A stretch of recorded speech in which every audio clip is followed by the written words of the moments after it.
Good afternoon, everybody. It's great to have you with us. Welcome to our 17th program tonight. We're really excited to be welcoming two very special guests, the lifelong civil rights advocate, Connie Rice, and our former LAPD police chief, Bill Bratton, and backed by popular demand, our wonderful moderator, Patt Morrison. This series is jointly presented by Jews United for Democracy and Justice and Community Advocates, Inc., two organizations dedicated to working to preserve our democracy. And I welcome you on behalf of the leadership of both organizations, Mel Levine, Zev Yaroslavsky, David Lair, who is also the president of Community Advocates, Inc., Caroline Kelly, Rabbi Ken Chazen, and myself, Janice Kaminer-Resnick. Don't worry, we'll finish in time for you to watch night 3 of the Democratic National Convention. Next week, August 26th, we will continue our conversation about race in America today with an emphasis on voter suppression and voting rights. We will welcome Ben Jealous, formerly of the NAACP and currently president of People for the American Way, and Ambassador Rabbi David Saperstein, formerly ambassador at large under President Obama, and for 3 decades, he was the executive director of the Religious Action Center of the Reform Judaism movement in the United States. Their topic, Rights on the Line, Protecting the Vote in the Age of Trump, moderated by the great Larry Mantle. The week after that is CNN's Jeff Toobin in conversation with longstanding legal reporter Henry Weinstein. And then we have Ron Brownstein with Warren Only. We have a great month ahead. Please stay on through the end of the program, and the amazing David Lair of both Community Advocates and Judge will announce the newest addition to our lineup of speakers. We thank our co-sponsors, Valley Beth Shalom, Temple Israel of Hollywood, IKAR, Stephen Wise Temple, The Forward, Jewish Center for Justice, Temple Beth Am, and the LA Museum of the Holocaust, as well as Temple Isaiah. Thank you all for your donations, and we love getting your notes. We really appreciate them. We're a group of volunteers, so it feels great to be paid in compliments. Before I hand off the program to Pat, we want to take note that this week is the 100th anniversary of the passage of the 19th Amendment, which was to have guaranteed and protected women's constitutional right to vote. Contrary to popular opinion, the 19th Amendment did not affirmatively grant the vote to all women. Rather, it said, the right of citizens of the United States to vote shall not be denied or abridged by the United States or by any state on account of sex. Be assured, there were plenty of tools deployed to suppress the vote of women. Next week's program on voter suppression will address voter suppression issues, which are integral to understanding and honoring this important centennial of the 19th Amendment. Also, after tonight's program, you will be receiving a variety of interesting articles from us in tonight's email about women's suffrage and its relevance in this year's election. Now, I would like to introduce Patt Morrison. Pat has won 6 Emmys, a dozen Golden Mike Awards, and a share of 2 Pulitzers. She is a writer and a columnist for the LA Times. Her most recent book, Don't Stop the Press, Truth, Justice, and the American Newspaper, which I've read and I really loved. Pat is a public television and radio host and commentator and a very popular blogger. She lives up to her reputation as a news media multitasker par excellence. Pat? Janice, thank you so much. And thank you to the sponsors of this excellent series, which brings so much to the public discourse at a time when we really need it. Tonight's topic is America's racial reckoning, from cops to elections. Both of our guests are probably well known to you. Both individually and working together, they have helped to change the mission and the methods at the Los Angeles Police Department over the years. But we now find ourselves at a crossroad that forces us to ask, why has it not been enough? Connie Rice is a civil rights lawyer and a former member of President Obama's task force on 21st century policing. Bill Bratton, former LA police chief and New York police commissioner, a go-to expert on crime and policing, was just this week sworn in as chair of the Homeland Security Secretary's Advisory Council. We're really honored to have both of you back together again, talking about what our nation is going through and seeing right now. First, I'll go to Bill Bratton, because you know up close and personally the changes, the reforms from the LAPD and a lot of police departments. In the 1990s in LA, we had the Christopher Commission, charter reform, federal consent decree. And what is it that didn't get reformed that brings us to the point we find ourselves now, with a lot of Americans feeling that police not only don't support them or look out for their interests, but are actively opposed to them? Well, I don't think we have a consensus around what is success in this arena, in the sense of the expectations of the police, of the criminal justice system. Because while there's been so much focus over the years, and most particularly this year, on the police, we have to keep in mind that they are just part of, certainly the most visible part, of the criminal justice system. That includes district attorneys, includes on the other side, the criminal justice bar. It includes the courts, it includes political leadership, it includes the public. All of them have a role to play in defining what is expected of criminal justice system, each of its components, and in particular, the discussion we're having tonight, the police. So I think part of the problem is that nobody has ever clearly defined what is success as it relates to expectations of the police, and in particular, part of tonight's discussion, a significant part, around the issue of race. Because the issue of race and the police have been entwined literally since 1619, when the first slave landed on the shores of America under the supervision of what today we might call the police, but whatever they might have been called back then. In any event, that we, like a garment that's been tightly woven, that we are inseparable, the issue of race and the police. Clearly, America in the 21st century wants to understand the tension, the friction in these last 400 years. How do we, maybe at this point in our history, finally resolve that tension, finally determine what is the appropriate role for police in America in the 21st century, and particularly as it relates to race? That sense of mission, the mission of the police is not the same from different communities, as we have seen the reaction. And the police themselves may have a different sense of mission. Connie, can you speak about this? When someone sees preserve and protect as a department motto, some people may ask, protect whom from what? So talk a little bit about the mission of police and how it has also gotten us to this point, for good and ill. Great question, Pat. And the mission of policing depends on the neighborhood. In my neighborhood, we get safety. In my clients' neighborhoods, in poor immigrant neighborhoods, poor neighborhoods of color, where there's high trauma, high crime, high violence, institutions don't work. There's and the opportunity deserts that we find.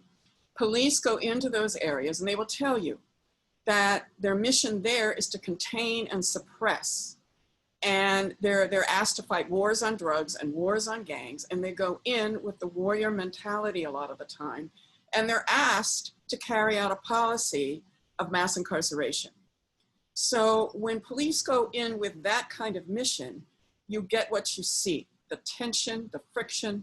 Poor Angelenos will tell me, it's not that we want no police. We just want police who protect us and don't prey on us. We want police who help us build and not destroy our families.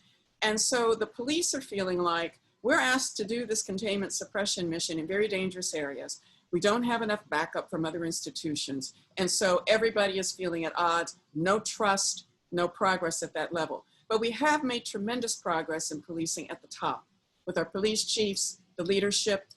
You can't change policing until you change the mission, until you end the warrior culture of impunity, until you change the mindset, and until you change the incentives and what you reward cops for what they do. I absolutely agree with Bill. It's not just the police.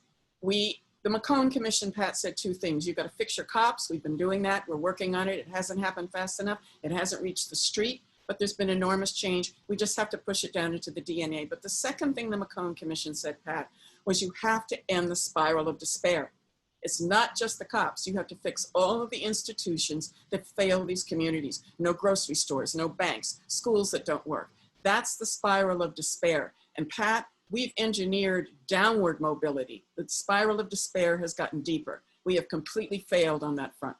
So Bill, when we hear Connie talking about it, it isn't just the police as the institution. This is spread out far and wide. The police are just at the epicenter of this. And so Bill, when you hear a phrase like defund the police, what does that mean to you? what does it say about the anger that generates it? And what are the practicalities of the idea of changing so massively a culture that, as you say, may go back 400 years in this country? Well, your question about the phrase, the political hashtag, if you will, defund the police. You ask 10 people, it means 10 different things. The idea of, in some respects, defunding the police is actually a pretty good idea if certain responsibilities that have been dumped on the police over the years by our political leadership, by so many needs in those communities that Connie talked about that have not been met by our government, our society. We, the police, effectively, we're like the garbage men, if you will, that everything else that society fails at, the failure ends up, leave it to the police. Like that old television commercial years ago about, give it to Mikey, he'll eat anything, or he'll try it. Give it to the police, we'll take care of it. We would love, and I still say we, although I'm no longer in policing, 50 years in it, I'll use the term we would love to get rid of so many of the responsibilities that have been dumped on us. And one of the reasons why our budgets are so large is for the fact that society tries to give us money and resources to meet the expanded needs. When I came into policing in the 1970s, how all the responsibilities we had then pale in comparison to what police are expected to deal with today, and in the 21st century in particular.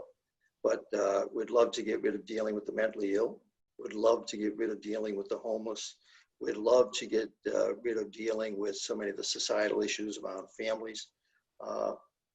Good luck with that, though, because it's going to cost a lot of money. It's going to take a lot of social workers. It's going to take a lot of government, if you will, effort. And so defund, in some respects, is a good thing. But when it's punitive, and the defund movement right now is, in many respects, driven as a punitive measure. Those bad police, we're going to take money away from them. We're going to, case of the insanity in your city, the insanity, and shame on the government in LA of getting rid of 1,000 cops. I fought for 7 years to get 1,000 more police and the most understaffed police force in America. 9,000 cops, took me 7 years to get 10,000. I'd have to have 20,000 at the equivalent of what New York City has. You're going to get rid of 1,000, but you're not going to take away a lot of the responsibilities that the remaining 9,000 have. The motto on the side of those police cars in LA should read, too few who for too long have been asked to do too much with too little. So good luck when you get rid of those 1,000 cops. In the meantime, because of your budget issues, you don't create more services for the homeless, more services for the emotionally disturbed, more services for the drug crises, more services for the violent crime that's increasing. Defund, catchy, sexy, hashtag, but ultimately it's a hashtag. Connie, when I saw this defund the police hashtag that we were talking about, what I thought of was really something more effective would be like detox the police too, because there are people who object to some of the worst elements that still, in some forces in this country, still manage to be there, these kind of militarized warriors that you talk about. And I think very often that culture constitutes an objection to a much larger sense of policing that doesn't really deserve to be tarnished with that. I agree with that, Pat. And yeah, detox is a good. I say it's a great phrase. I say you're welcome to use it with full credit. Yeah, yeah. I have 10 other D's here that I've got. I'll get into the conversation at some point in time, but I'm going to add your detox to it because Okay. I love that. Great, Pat. That's great. But also to your point, Pat, it's getting rid of the DNA that dehumanizes communities. I always say the racial profiling takes place at the neighborhood level. It's not so much the individual level because you're talking about communities that are all of color. And when the police go into a high crime, high violence, high trauma, deprived area, the mission changes. And that's what we have to understand is that we don't make it possible for the guardian model of policing that provides safety and partners with poor Angelenos to make a very toxic environment better. So detoxify the policing culture and detoxify these neighborhoods where we're leaving people with danger and there is no safety. The police aren't providing it and neither are the other institutions. So we've developed a wraparound safety policing that's called community safety partnership policing. And that's what the community wants. And LAPD is the only department that has a full bureau for that. And it all started under Chief Bratton, and Chief Beck and I and others created it. So we do know what has to happen. But I talk about revitalizing and refunding the community. We have taken the safety net and put it through a wood chipper. We have engineered downward mobility for our poorest people. Even the middle class now is getting downward mobility. So we have to do some radical reconstruction of our economic institutions and our upward mobility and job creation machinery. And we have to start with these communities that don't receive safety and don't receive anything else. I honestly think that yes, is there too much investment in enforcement in prisons? Absolutely. And defund the police to me means swing the pendulum back to a better balance. Because we're not getting safety, we're not getting upward mobility, we're getting enormous frustration, and the police are getting very cynical. It's like, you want me to solve all these problems? Well, all I've got is a gun and a baton, and that's what I'm going to use. That's stuck on stupid. We are still stuck on stupid. We want to hear from you. You can go to the Q&A spot in the bar on your Zoom window, and David Lehrer will be playing traffic cop and getting our questions to us a little later in the program, the questions you have for our panelists. Until we defund him. Until we or detox him.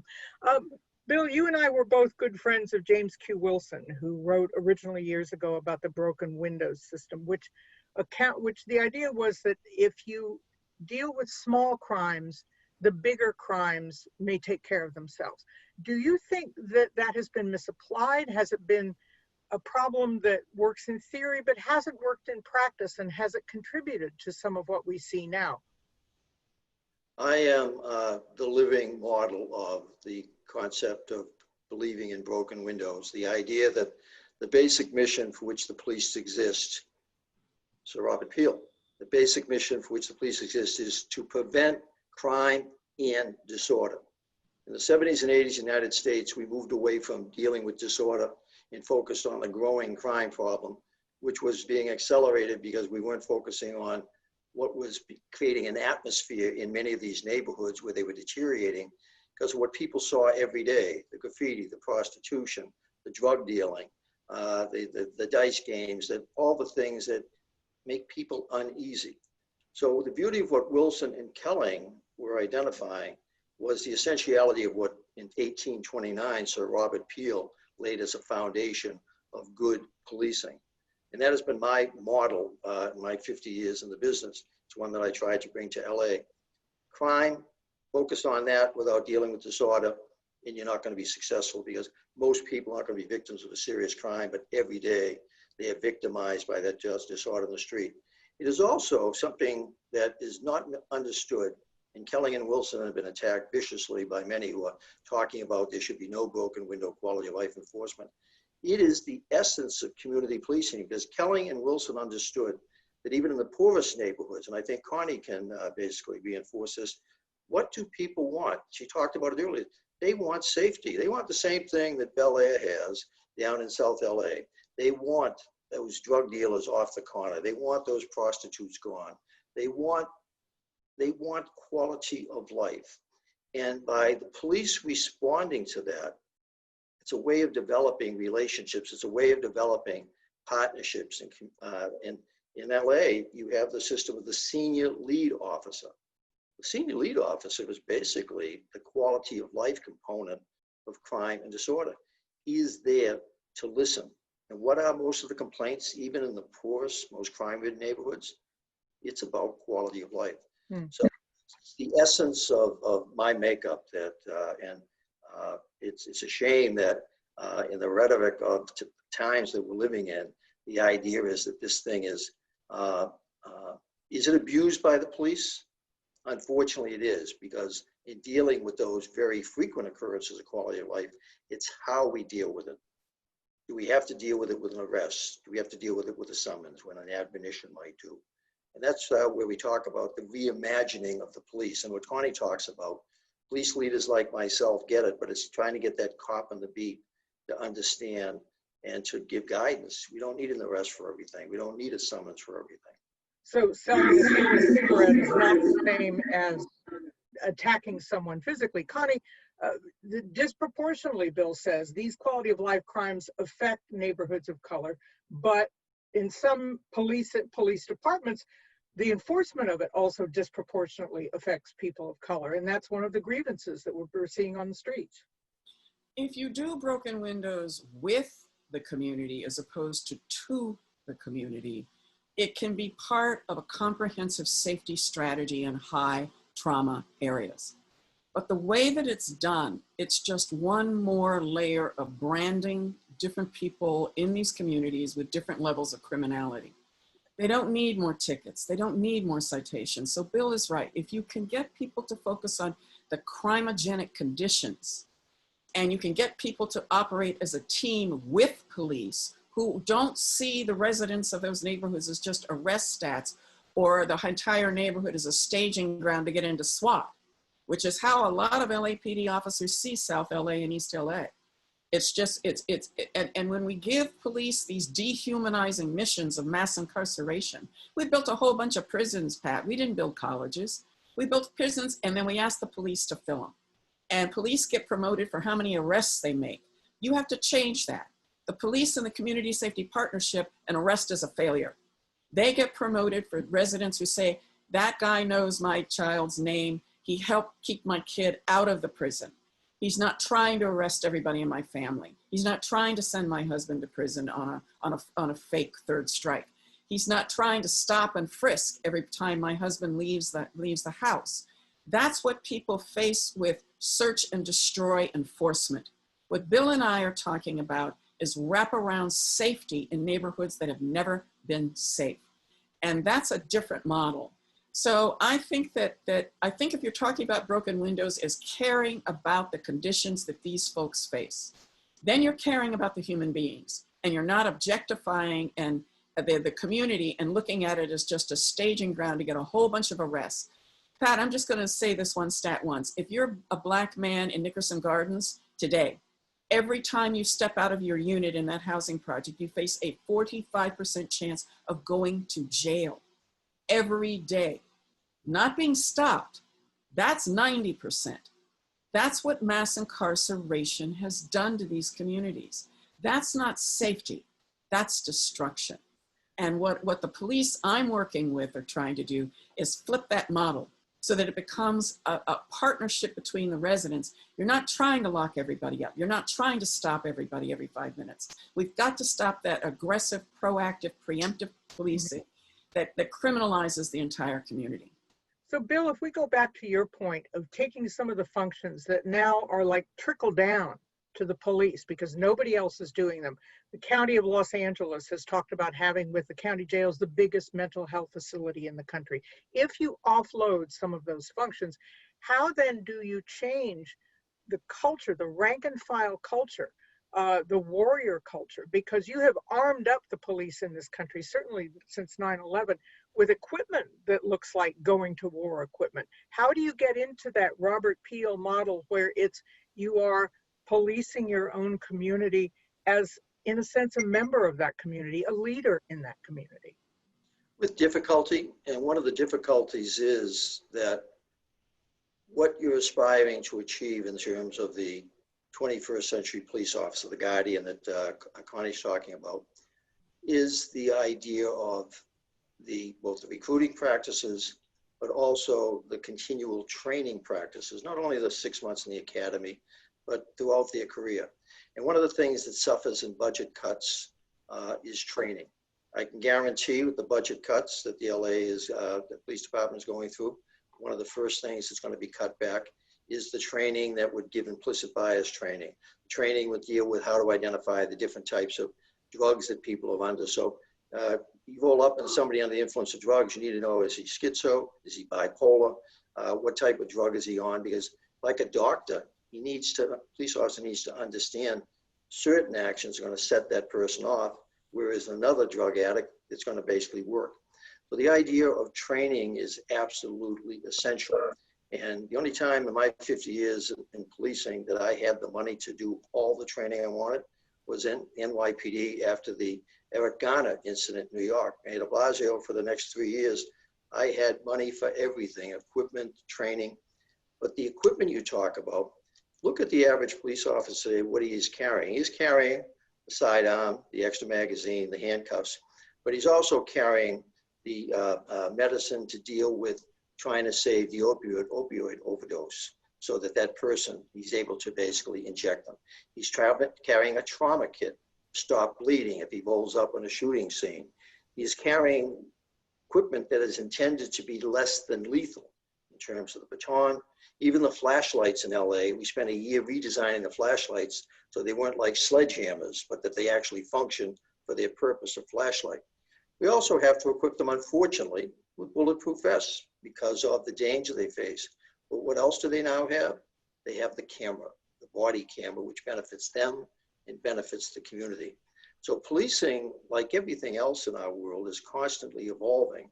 So the equipping of the police officer today is the evolution of the danger they face, but also some of the life-saving aspects of the job, whether it's the drug overdose, whether it's the person that's shot, the idea of trying, and also the less than lethal, the taser, the baton, so that everything doesn't require taking out the gun or the shotgun. So Connie, your quick response to that. Well, I think training is important, but training for what kind of mission is the critical thing for me. If you're talking about the mission of a guardian who's supposed to be helping to solve the problems that are actually creating the conditions for the crime, if you're talking about ending the entry, blocking the entrance ramps into gangs and giving exit ramps out, if you're talking about that kind of wraparound safety strategy that police and community do together, then I don't focus so much on the equipment. We don't need militarized weapons of war. Police are not warriors. They are peace officers. And we mix the two because we do wars on gangs and wars on drugs, neither of which works. And the police are left hanging there saying, well, what's my mission? I'm asked all the time by cops, well, what the hell am I supposed to be doing? Because you're getting mixed messages all over the place. So I really do think that as we have this racial reckoning in the country, policing was just the flashpoint, as it usually is. But this racial reckoning is about more than policing, Pat. And I think we've got one last chance. And really, I'm going to say this to a beloved audience here. This is about white America's conversation, because people of color we've done what we can do. Racial reckoning means what Martin Luther King Jr. asked right before he died: is white America ever going to be ready to pay the costs of real equality? That's the conversation, because the conversation is amongst white Americans about, do we want to go back to making America white again? Or do we want to go forward to a multiracial democracy that's our future? Which is our future? That's what this racial reckoning is about, with how much racism is white America willing to stand for now? And that's the question. I think there's a good tipping point here in that if you think of Vietnam, part of the tipping point in the opposition to the war was not when just men of color were drafted and sent off. It's when young white men, middle-class men, started going to Vietnam and dying in Vietnam. And then you saw a shift in attitude about the war. Starting with perhaps the Rodney King video, you see middle-class white people are seeing what Black people have been saying all along that has been happening in places in their own communities. And it's a moment of revelation. And so I want to go back to Bill Bratton and take up one thing that you said, Connie, which is when we look at reconstituting a police force, we now have police who may not be clear about their mission. In smaller towns, that mission of suppression may be harder to uproot. It may be difficult to recruit police to say, we don't want the kind of police that we've been having, but to recruit people who are saying, I don't know if I want to be part of a police department, period, because of the reputation and the sense of mission that has been so exclusive and so angry. So Bill, if you can speak to it as we look to the future of what police departments will look like. What we're talking about is the phrase, Edna Wells Handy, African-American woman, was my special counsel when I was commissioner in New York. used the term about reimagining the police. This is a phenomenal opportunity to reimagine what we want our police to look like, what we want them to do, what are their responsibilities. And shame on us if we lose this opportunity to reimagine the police. At the same time, going back to the first point I made at the beginning, that this issue, while the police are front and center on the front pages of the paper, we are only part of a larger system. And there are very few police departments in America, maybe some sheriff's departments, maybe some others, that function independent of political control. In my case in LA, I work for a police commission appointed by the mayor, who I also work for. And the direction of the police department was shaped by the political leadership who controlled the budget, who controlled my appointment, who controlled the size of the department, who controlled the funding of the department. And so the idea of Ferguson, Missouri, that back in 2014-15, the incident that occurred there was a police department that was charged by the political leadership of that community to effectively go out and raise most of the budget for that town. And how do they do it? Traffic stops. And widely known, Missouri is famous for that, or infamous for it, that so many of the cities and towns there, their budget is dependent on the police getting traffic violations. And where does the systemic racism come in into that? Who are the bulk of the people stopped? Town after town, African Americans in that case, because the African American population might be argued elsewhere to be Latinos. But we have an inflection point right now, and shame on us if we don't take advantage of it. I'm known for seeing opportunity and challenge out of crises. Well, we got one humdinger of a crisis right now, but out of it comes phenomenal opportunities to reimagine the police, that instead of just willy-nilly cutting, as you guys are doing, 1,000 cops, well, why don't we take a look at, we're gonna get rid of those 1,000 cops. What does that actually mean? Delayed response time? Are you gonna hire 1,000 more mental health counselors? There's a significant percentage of the calls the police respond to involve mental health. Actually, LA had one of the first programs in the country during the consent decree. Jerry Chalis, who's watching this was one of the things that he was able to implement. We had smart cars. We put a clinical health professional in a car with a specially trained police officer. We had 10 of them. So when a mental health call came in, we would try to dispatch immediately that car, in addition to the officers who are going up there with their shotguns and their firearms, as a way of trying to de-escalate the situation. Yeah.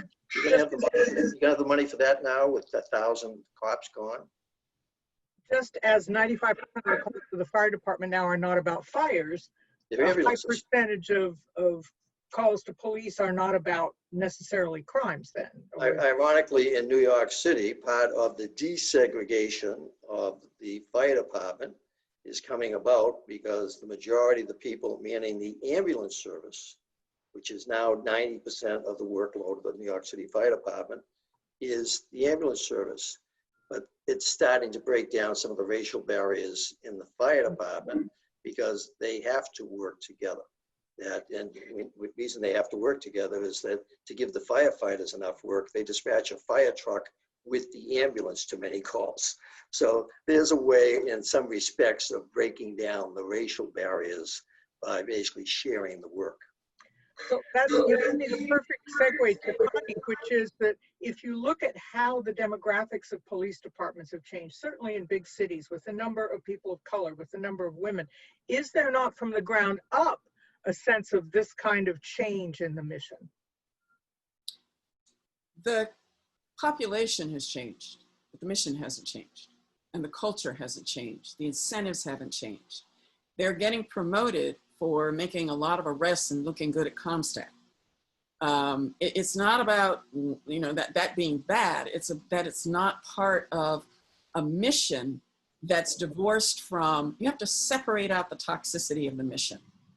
Because police do what we ask them to do. We're getting the policing we've asked for. And what I mean by changing the mission, yeah, the LAPD is majority of color right now. We need far more women because, in my view, women make better de-escalators, and we use our judgment in a much better way. But that's just my female chauvinism coming through, and Bill and I fight about that a lot.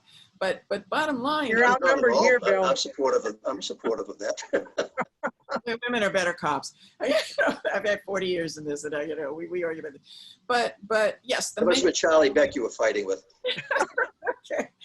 But yes, the demography of the department has changed, Pat, but the policing has changed in some ways. CSP, it's changed. You have some of the slow officers, but the backbone of the DNA of LAPD is still proactive, rapid radio call response enforcement. It's not wraparound safety, which is a different mission. You're rewarding cops for doing a completely different mission. That has to change. You have to change the impunity. You have to reward cops for different things, not for the number of arrests, not for looking tough so they can get into SWAT first. They have to be rewarded for staying and helping the community solve its criminogenic problems. Now, look, the other institutions in this county have got to go through more change than LAPD does, believe it or not. We tried to roll out medical teams. We tried to roll out psychological teams with the 311 and 211 system, dispatch systems. Remember, we raised 211 and 311. Zev helped make that happen, remember? But when we tried to do it, the unions grieved because they didn't want their workers having to go out at 2 o'clock in the morning into dangerous situations.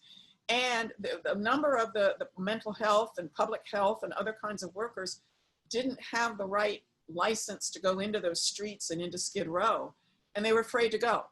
So we tried it in a way that it didn't work. Now we know how to make this work. We've done it with gang intervention.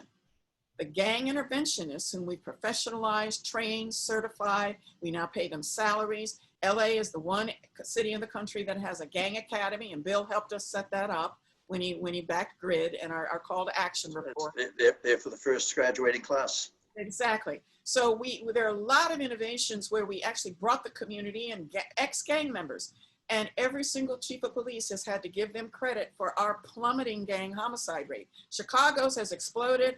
Ours is still down. Why? Because we brought the community in as a partner, including the gang community, and trained them and professionalized them. And these guys, there have been fewer of them who've fallen off the wagon than officers. It's incredible what they do. They protect ambulances, they protect the hospitals, they secure homicide scenes from retaliation shootings. Every chief of police has backed them since Chief Bratton, including Chief Bratton. So we know how to get innovative. We know what the new policing looks like. We just have to get the political will to force the other institutions to step up. All right. Politics obviously plays a role in this. It's a theme that we've been hearing. But Bill, politicians also court the support of police unions. To what extent are police unions an impediment to these changes? And can they be used as leverage, as a force multiplier to make these changes happen? How do you make that happen within police unions? Not in my view. I think the police unions are too aggressive. Let's go to Bill. Connie, hold on. Let me go to Bill first. Let's speak about police unions because you have to go back to politics again. Who negotiates contracts with the unions? The politicians, the mayors, et cetera, the city council, not police chiefs. Police chiefs, if anything, have smoke coming out of our ears as our management rights are given away, because when they don't have money to give, they give away basically benefits. And so there's not a police union in this country, and there are a lot of them, and there are a lot of very powerful ones that basically did not negotiate the power they have. So once again, you go back to the system that has empowered them, which effectively over the years has given away a lot of the management rights that I and any other police chief in America would love to have over discipline. It's what Connie was just talking about, when social workers, welfare workers, health workers, because of their unions, will not go out and basically do certain work. So as we are trying to reimagine this whole system, the rot starts at the top. That's my Boston accent, R-O-T. The rot starts at the top. So in the sense of mayors, for a variety of reasons, trying to make budgets work, et cetera, governors have given away the store over 50, 60 years. And now we are reaping the benefits, if you will, or the negatives of it. Yeah. Connie, you were going to say about that? Yeah, the system has been so corrupted by police union actions. Because of the Police Bill of Rights in California, do you realize a prosecutor is not allowed to find out whether an officer he's putting on the stand has perjured himself on the stand before? That's absurd. Judges can't find out if the officers have lied on the stand. They have actually created impunity that protects perjury, that protects egregious violations of the Constitution. The Supreme Court has helped by making qualified immunity a sand trap that you can't even evaluate egregious violations of constitutional rights. So I think the police unit, if I had my way, police unions would not be allowed to make contributions to any elected official who has any role in the criminal justice system. You're running for DA, you cannot take police union contributions. They cannot run PACs. They have locked up this political system so that they have corrupted the system to the point where it's absurd. We're taking your questions as well. If you go to the Q&A little spot down on the bottom of your Zoom image, David Lair will be moderating those and sending them along to me. And qualified immunity bill is one of the questions that one of our listeners brought up about the justification, whether it's time to change that, or does that shift the burden to an individual officer rather, again, than to the system which may have created that officer? Well, the issue of qualified immunity, it is used very rarely. It is, as Connie referenced, in some respects protected by a Supreme Court decision, which literally you end up in a maze trying to figure out how to maneuver to deal with that court decision. But qualified immunity is one of those issues that, as part of the reimagining, needs to be on the table. As it relates to police officers, however, with all the other attacks directed against them, whether it's against their unions, whether it's directed against them, this is one of those hot button issues that, because they feel that the protection that they have if they make a mistake in the performance of their duty, that it's not going to cost them their house, it's not going to cost their family their livelihood. This is almost a do or die issue with the cops. So needed to be modified. I think there are some modifications that can be made to it, but doing away with it. In New York, the city council, or actually up in the assembly up in Albany, the assembly is actually proposing that a police officer be required to pay for personal liability insurance. It'd be like when you get a car that police officers who you're already asking to run toward the danger, to make split-second decisions, you're going to have to buy your own insurance policy that you're going to have to pay for. Although the smart unions, if that goes into law, the smart unions will negotiate that the city or the county pays for that extra insurance. So ultimately it comes out of city coffers. Pat, I think that people grasp onto trying to destroy things like qualified immunity because of the tremendous frustration with the unaccountability, what the community experiences as unaccountability. Exactly. I addressed the major chiefs when they came to LA, and I said, look, I know you guys are the progressive force in American law enforcement, but you're screaming silence in the face of these horrific videos of unarmed African-American, mainly men, one after the other being gunned down. I've looked at all of those tapes. I see two that I would want to see more information on. The rest I would charge from either manslaughter to intentional premeditated murder. They are horrific, and that's what the community is looking at. And there's been silence. And now the Fraternal Order of Police have endorsed Trump, who in the Black community's view is a white nationalist. In Mr. Trump's view, he's a white nationalist. So you've got regressive posturing that makes it almost impossible for the Black community, the poor Black community, the community of George Floyd and Rodney King, to ever see policing as a positive force in their lives. There's been nothing but destruction and very little accountability. The failure to address the impact of those videos has led us to this point, I think, has been the major propellant. And we've got to have a reckoning over that. I know the good cops. I work with them every day. I know their nobility. I know what they sacrifice. I also know that in the communities where George Floyd comes from, the police have helped to destroy those areas. When you have mass incarceration rates, when somebody can't walk out of their unit without facing a 45% chance of going to jail that day, Houston, we've got an enormous problem. And, Bill, and part of the reckoning has to be over those kinds of hard realities. Bill, If I may, Connie, I'm intrigued by that figure. You used it twice now, the 45% and the 90%. Where did that come from? It comes from Dr. Raj Chetty, who is an econometrics and economics professor at Harvard. And he does a report called Zip Code is Destiny. And he's looked at upward mobility to be able to come, do better than your parents over a 100-year period. He focuses on census tracts.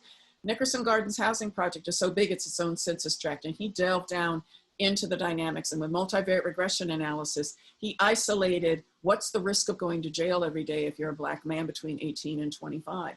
You can't, he speaks math, Bill. You and I can't read his equations, but you can't knock down that study. It's rock solid. And Bill has been very influential in bringing data and actual information and analysis into policing, which has been important. We heard at Donald Trump's inauguration him talking about American carnage, and you can expect to hear it next week at the Republican convention. What actually does crime look like in this country now, Bill? Because we experienced the increases in the 70s and the 80s, which were then accompanied with an upswell in police and funding. What does crime look like now in this country, and does it any way justify this idea of American carnage? Well, I'll start with the good news first. The current crime situation, particularly murders and shootings, and the increases we're seeing in 25 of the 35 largest cities in America, largely in the Black community, some into the Latino. But the good news is it's not approaching anywhere near the catastrophic year of 1990. 2,200 murders in New York. I think there were 11 or 1,200 in LA, or even 2000, 2001, 2002 when I first came to LA. But the idea is that it is growing to the extent that in New York City, shootings and homicides are up this year versus last year by 50 or 80%. So the population of today who are living today, 50 to 60% were not adults back in 1990. So their reality is today. When they see that type of increase, that's their world. So to them, this feels like 1990 because effectively they'd been up until the last year or two, relatively safe cities, most of these cities, but this year it's exploded.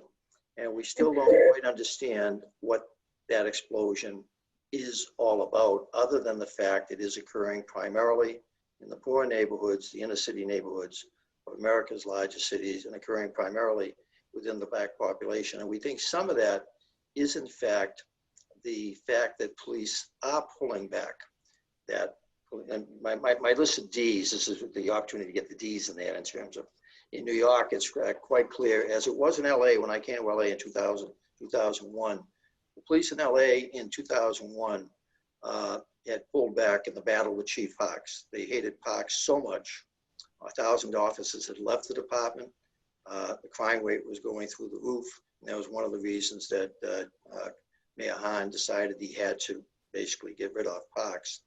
But the idea was, there's an expression in LA that at the time that was the expression, America's most aggressive police department, particularly against the Black community, was now almost hands off. It was the drive-by and wave.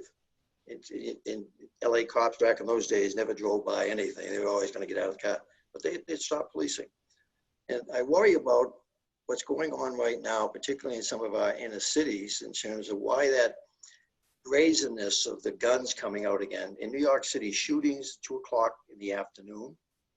Grand Central Station the other day at 1 o'clock in the afternoon, a shooting. They haven't had a shooting in 20 years in Grand Central Station. But just this idea that it's coming back. And some of it, I think, has to do with the fact that the police, I think, in many cities are pulling back, and it's reflected in their arrest numbers, their summons numbers, their activity levels are down dramatically. American police chiefs, part of this reimagining, are going to have to find a way to have the balance of having assertiveness where appropriate, but having approachability where it's also appropriate. So when Connie talks about a guardian, we actually need more than a guardian. We need somebody that is very flexible to, like a doctor, to deal with a major trauma or to deal with a minor illness, and what is the appropriate medicine for each. Okay.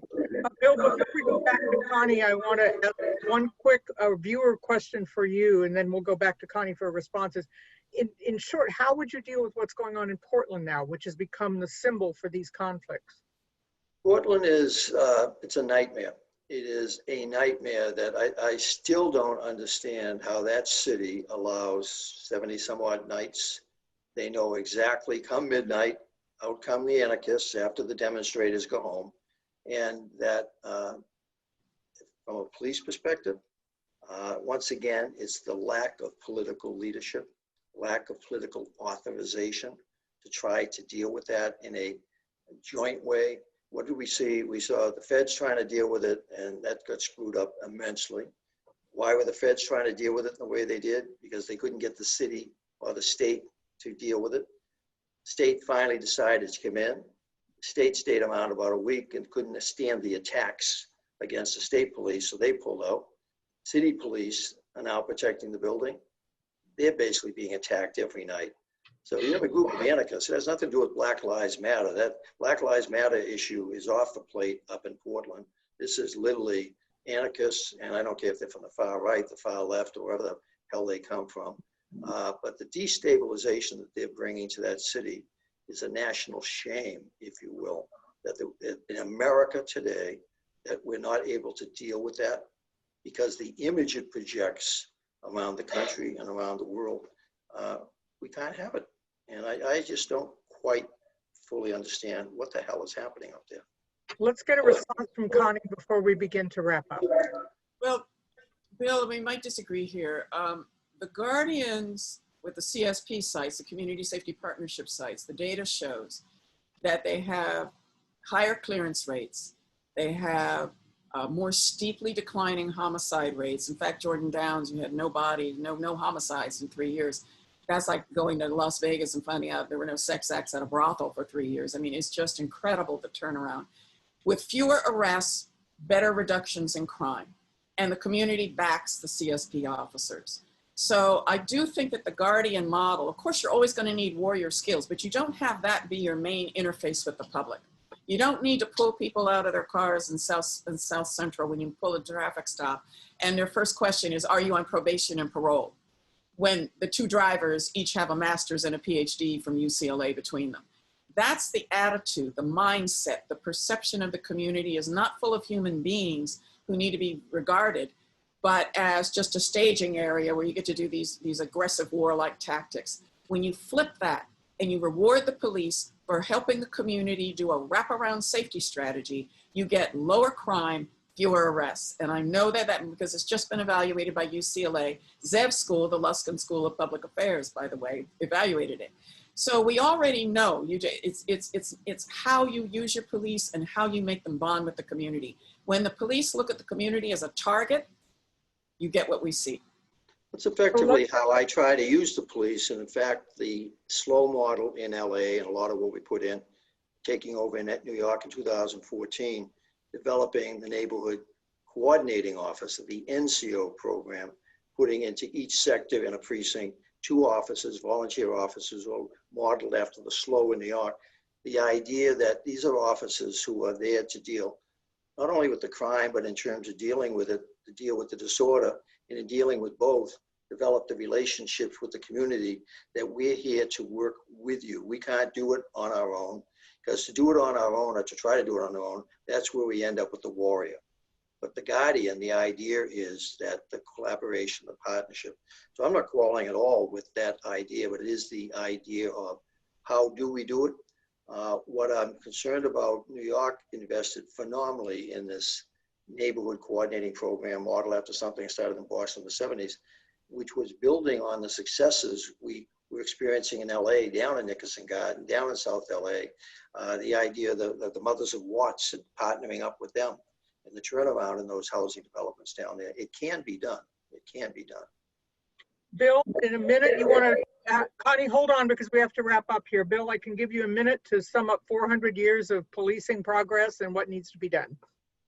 Can't speak to those first 370, but I think over the last 30, the intimacy I have with those 30, we've come a long way. Where we are is not anywhere near where we need to be, but I'll tell you, versus where we were when I came into the business, it's not night and day, but at least there's some glimmer of sunshine coming. I'm hoping that the cataclysmic times we're going through at the moment, that we seize the opportunity to take advantage of this crisis, as I tried to take advantage of the crises back in 2003 and 4, to get those 1,000 additional cops, because the crime situation in LA had exploded once again and scared the hell out of everybody, Black, white, and Latino. And so this time, people are scared, people are fearful, not just Blacks, but whites. So let's effectively, with that fear, basically try to get positive out of it. It's a very interesting time in our history, in our country, and in our policing. And Connie, opportunity, Connie? Look, this is not your grandfather's LAPD, and LAPD is not symptomatic of all American policing. I've seen the progress. It just hasn't changed the DNA. We haven't changed the mission. We haven't positioned police to deliver safety in high crime, high trauma areas yet. We know how to do it. It's a matter of political will, just as ending the spiral of despair that the McCone Commission prescribed after the 1965 riots in Los Angeles. We have failed on that level. And I think that you're going to see a collapse if we don't come to grips with the extinction level threats. People are dying at 2 to 3 times the rate in the communities we're discussing tonight of the pandemic. There is no safety net. There is no distancing. Masks aren't going to save these populations. We are letting our elderly, our prisoners, and our poor people die in this pandemic. Those are the meta pressures that are driving the pressures and the desperation that you're going to see expressed in crime. So I think now is the time, not just a racial reckoning. We have to have a socioeconomic reckoning. The reckoning that Martin Luther King Jr. said, if we don't radically reconstruct our systems to end the savage inequalities that this pandemic and this racial reckoning have lifted the curtain on, we're just not going to survive as a democracy. It's now or never. Connie, thank you. And Bill, thank you. The audience, we have been so fortunate to have an hour's worth of time from 2 of the most influential thinkers in law enforcement and social justice in this country today. And I hope they'll be able to come back and reprise this and get to more of your questions and dig a little deeper down into what is, as we said, a topic 400 years in the making in this country. So let's turn it back over to David Lara. Thanks, David, and thank you all. Well, thank you, Pat. Thank you, Chief Bratton. Thank you, Connie. What a timely and fascinating discussion. As Janice mentioned, next week's program will continue exploring one of the transcendent themes of public discourse today, the protection of our civil rights. We'll have 2 distinguished leaders, People for the American Way's Ben Jealous and Ambassador Rabbi David Saperstein, head of Reform Judaism's Religious Action Center. KPCC's Larry Mantle will moderate. In 2 weeks, we'll hear from Jeffrey Toobin, CNN's legal analyst, on his just-released New York Times bestseller, True Crimes and Misdemeanors, The Investigation of Donald Trump. The New York Times writes that it is a chilling preview of what to expect should Trump win a second term, and a roadmap for all that needs repair should he lose. In subsequent weeks, we'll focus on other critical issues with some brilliant minds, including David Gergen, David Axelrod, former Homeland Security heads Governors Tom Ridge and Janet Napolitano, Nicholas Kristof of the New York Times, and Carl Bernstein of the Washington Post, and many more. We hope that you will continue to have us on your Wednesday evening schedule. We aim to be finished in time for convention watching. Tonight, it seems we have just made it. Thank you for spending the hour with us. We'll see you next week. Stay healthy and safe, And congratulations to Zev Yaroslavsky, a board member of Jews United for Democracy and Justice, who had a granddaughter born tonight. Thank you and good night.